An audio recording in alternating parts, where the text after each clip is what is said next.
मौनिया बाबा मेला से पहले सिवान पुलिस को मिली बहुत बड़ी सफलता, भारी मात्रा में बरामद किए शराब। जी हां, आप देख रहे हैं आरके 24 न्यूज। मैं हूं राहुल कुमार सिंह।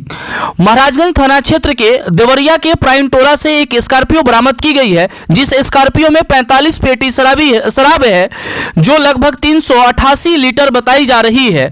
इस मामले में पुलिस अधिकारी जो है इसकी छानबीन की है। पुलिस अधिकारी से पूछने पर पता चला कि उन्हें गुप्त सूचना मिली थी और गुप्त सूचना के आधार पर वो देवरिया में जाकर के छापामारी की है। छापामारी के दौरान उन्हें यूपी नंबर एक स्कॉर्पियो मिली, जिस स्कॉर्पियो का नंबर है UP 16 AD 7736।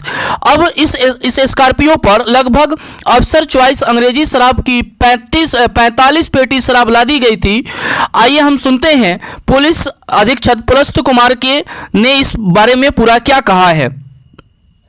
हम लोगों को बहुत दिनों से इंटेलिजेंस था कि चूँकि महावीरी मेला और मौनिया बाबा का मेला भी होने वाला है हमारे अनुमंडल क्षेत्र में, इस क्रम में शराब कारोबारियों के खिलाफ हम लोगों ने एक अभियान चलाया।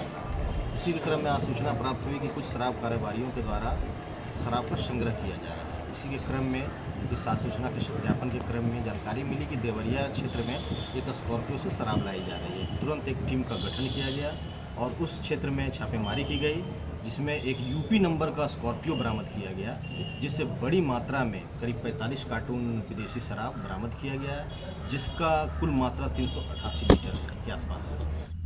जी, आपने सुना पुलस्त कुमार का बयान। अब फिर एक बार सवाल उठता है बिहार सरकार से कि इतनी नकेल कसने के बाद भी आखिरकार ये शराब तस्करी जो है वह किस रास्ते से बिहार में घुस रहा है, जबकि आपको बता दें कि सिर्फ बिहार में ही शराबबंदी है। पड़ोसी राज्यों से बिहार में शराब आए दिन आते जा रहे हैं और ऐसे मामले हर दिन सामने आते हैं। ऐसे ही ताज़ा अपडेट जानने के लिए आप हमारे पेज को फॉलो करें।